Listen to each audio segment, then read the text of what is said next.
been doing this for a few years now, and we have our rhythm. We go with the seasons, we follow the moon.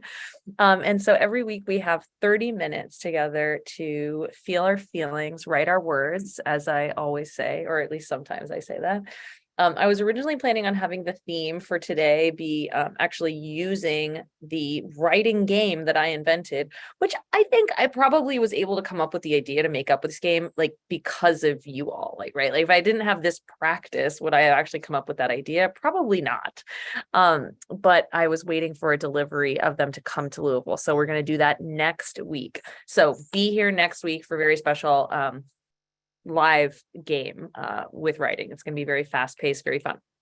So this week is about creativity in a little bit more general perspective, but we're going to be stealing and kind of augmenting a exercise that I learned from my favorite podcaster, Andy J. Pizza. Pizza is his real last name, apparently. And it's called Writing Upside Down. He's actually an illustrator, so his version is drawing upside down. But it's a really fun, like, different perspective, flipping our perspective. And as always, if this isn't resonating with you and you are just here to just be here, we're so grateful for you to be here, and you can just mute me and just write and just enjoy yourself. So let's get into it. Okay, so when I was looking for a quote about this, I was actually looking for a specific quote from Philippe Petit. Philippe Petit is the famous French high wire walker who walked between the Twin Towers in like 1976, like as a stunt. If anyone hasn't heard of him, like, he is amazing. There's great movies about him. He has a great book about creativity. He has this really interesting practice where he will how like you have a dominant hand, like left hand, right hand. He will force himself to do things with his non-dominant hand so that he is forced to learn them from a totally different perspective. And I was looking for that quote, but I couldn't find that quote. And what I found was a different one that I thought you guys would think is kind of funny. He said, "Would anyone but a crazed bicephalous being, half engineer, half poet, willingly shackle himself to a venture of such magnitude? I am prisoner of my dream." Which I feel like a lot of people have probably felt something like that. You feel like am I crazy for having this huge of a dream, And is it really bad to be crazy? And what does that word even mean, So cool quote to get us in the mood. Now, I have a very fun warm up for you. So grab your notebooks and pens and get ready. So first, I want you to think to yourself, what is something that you feel like you really know? Like if someone was like, okay, you have to give a TED talk. I'm sorry, I've got to push my computer back so I have some space. We want you to give a TED talk on the one thing that you're like the most expert at. Think for a second. Don't write it down yet, because I'm going to play a little trick on you. Think what that thing might be. Now, before you write it down, this is where it gets wild. Take your pen and try to write that down upside down. Like literally write the word. Like I'm going to do improvised poetry on demand. That's my expertise. I think I'm the best in the world at writing short poems on demand for people. So I'm going to write improv poetry on demand upside down. You're just messing with your brain a little bit. And if you're writing on a computer, you can figure out a different way to do that, or you can just skip that. But give that a try. I'm going to just give us like 90 seconds to do that warm-up exercise to stretch our brains a little bit. And you can come up with, maybe there's a couple things that you're an expert at. You can make a list if you want. Just try at least to write down at least one or two words totally upside down. Okay, let's see if I can do it.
Okay, time is up.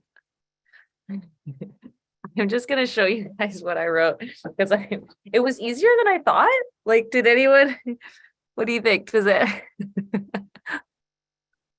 It looks ridiculous, but that was a fun exercise. I hope you feel like you're ready now to write and just not judge yourself. Just have fun with this. Okay, so that was the warm up. And for anyone who was late, I'm gonna share this all in the chat right now. Oh,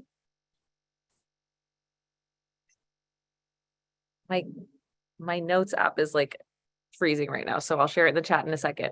So now we're going to go right into our actual writing prompt, and I'm going to give you a couple options. The idea is that we're writing upside down, we're flipping the script, we're taking on a new perspective. So I have a couple different options for you. You can try multiple, or you could just do one and run with it. I'll break it up so that you can try multiple if you want. So here's the prompt ideas. You can take that specific thing that you were thinking of that you're an expert at, or you can go in a different direction. What is the worst idea you could come up with to write about right now? Just ask yourself that question. I did this exercise myself and it was very fun. You can try that.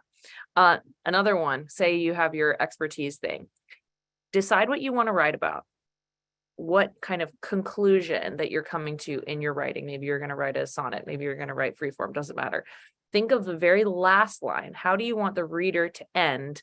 And then reverse engineer and come up with the rest of the poem back to front. Or final one, I did all of these and they're all very fun.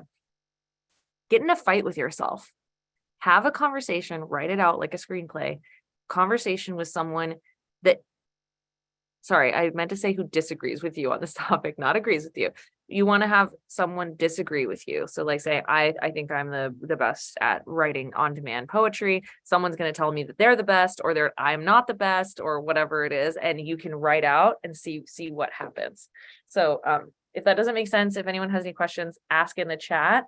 We're going to have about 15 minutes for the free write.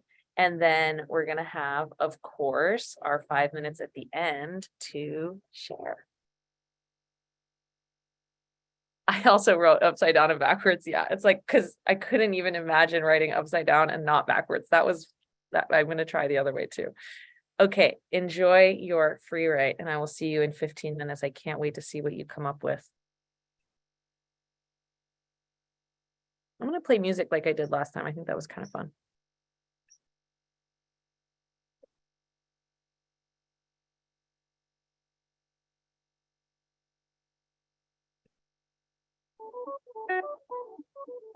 And if you don't like the music, just mute me.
Just to tell me.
Quick and easy.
Oh, I forgot to warn you when we were partway through, so you could try a different prompt if you want. We have about 6.5 minutes left, so if you wanted to try a different prompt, you can switch or just keep going.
Okay, I messed up.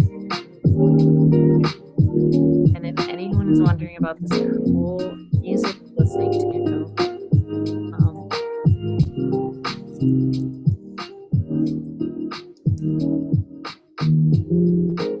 wait, are we playing? Do I have two musics playing? Someone else have music playing? Are we? Sorry, I feel like I'm losing it. Can anyone hear other music still? I'm sorry to laugh so much. I'm just really confused. Is it coming from me or is it coming from someone else?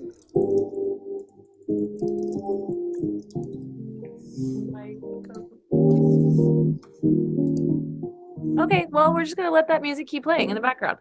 Did anyone come up with anything interesting? Did anyone enjoy this exercise? You can raise your physical human hand if you'd like to share, or you can just raise your Zoom hand or just share it in the chat. Jackie, go ahead. I'm gonna look for the music to turn on. Can someone else go first? Actually, can I go second? Yeah, sure. Who else wants to go? Yeshuka, go for it. So I went for the last prompt. It was the fight with myself. So here we go. Warning, that also has stage directions. Ooh, nice. Trigger warning, stage directions if there's any theater people. Okay. Stage center, Yeshuka 1 slaps Yeshuka 2. Yeshuka 1 speaks. The days I spent with you are tiring, full of lies. Why is it you that I so much despise? Each day you procrastinate, you scream to your work, I must not abate.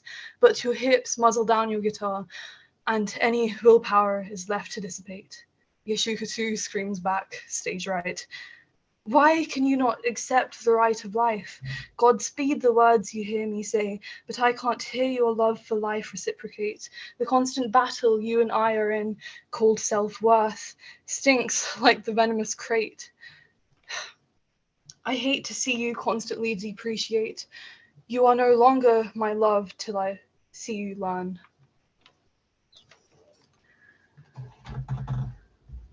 Amazing. Oh my gosh. That I need to see it acted out. I want to see it. Like you could just that's and with the weird stuff that you can do with filters now, you could like probably just do this on like TikTok or something and like have mirrors of yourself talking. And Colton, I see that you're asking in the chat. Yes, you did miss the prompt. I will reshare everything in the chat because we're basically finishing up now. So, oh, hi Colton, you're raising your hand now. What's up? Did you write something? Are you confused? Are you lost? You can unmute yourself and speak if you want. Are you just sitting really still, or is that like your picture? Okay, Jackie, do you want to go next, or Isabella? It looks like Isabella maybe wants to, but can't raise digital hand. Okay. Okay. I tried out two things about the verse topic to write about. And then I tried out a poem from the end to the beginning. So I just read the first one. What's the verse topic to write about? Boredom, long-lasting flavor of an unfulfilled life. Dull, it is. Boring. Absolutely not sophisticated. Empty and translucent. Not even the other side of the shining through truth makes one raise an eyebrow. What if everything is reversed? What if the raised eyebrow is the true spectacle? What if people look out for an empty soul that is bored to death? Not black tourism, but black entertainment is the new nouvelle vague. On which one are you riding on? And remember, the wave itself is the spectacle and not what the wave is hinting at. Imagine the fluid deliciousness, the crispiness of a broken sun ray amidst the turning point of the wave of no return. Wow, nice. I love your the eyebrow references. This is like, it's such a specific detail. I don't know if I've ever referenced an eyebrow in my poems before. Now I want to write a poem just about eyebrows. Very cool. Colton, you are next. If you can unmute yourself, and then Jackie will close us out. All right, I can unmute myself. Let me see, find a poem here.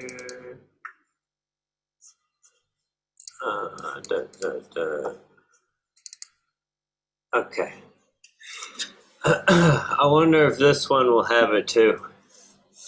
The day before spring is the last day of winter. It's 6:16 a.m. when you hear the first bird singing the first awake. And then it stops either because its mother pecks it's quiet, or this first bird has just awoken from a nightmare and I thought, well, this is the first response it made to sing gently. Well, that's not what we do. That's not what I do when waking up from a living in a nightmare. The only other option is the baby bird got quiet because the real nightmare was only a dream. Drifted, nestled in tiny oak twigs, pine needles, pine fluffing. Mom keeps bringing back to the nest. The bird could be quiet now because of this, and because of this, fell right back to sleep.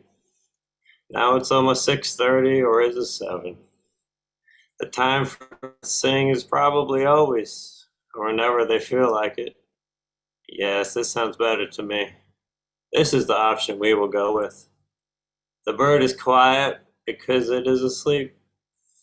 The last option we will not go with because it is not necessary. We don't have to put it in every poem, do we? I once had a professor who said every poem was secretly about it. And can you imagine if that were true? The option we won't be going with is that perhaps the baby bird stopped singing. The baby bird, which at 7:47 or 8:46, who can really say? Now accompanied by 6 other birds, different birds, all singing different songs. A harmonic chaos at 13 history. All singing different songs, these birds, except now that first bird. So the last option, of course, naturally, as my professor would say, well, he'd say, The last bird is quiet because it is, and I'd always argue. And you can read a poem however you want, and poets get so mad about how we try so hard with our intentions. Here's the thing, these poems aren't ours, they're theirs. This very act of clicking these words from my fingertips through a keyboard is the transaction itself, a gift, want it or not. I think the thing about my professor was he had the wrong word, or maybe he just had the wrong definition. That's it. Oh my gosh, that's so cool. I've got to write a poem about something and then forcibly not allow myself to say the word. Oh, that's so interesting. I love it. Thank you for sharing.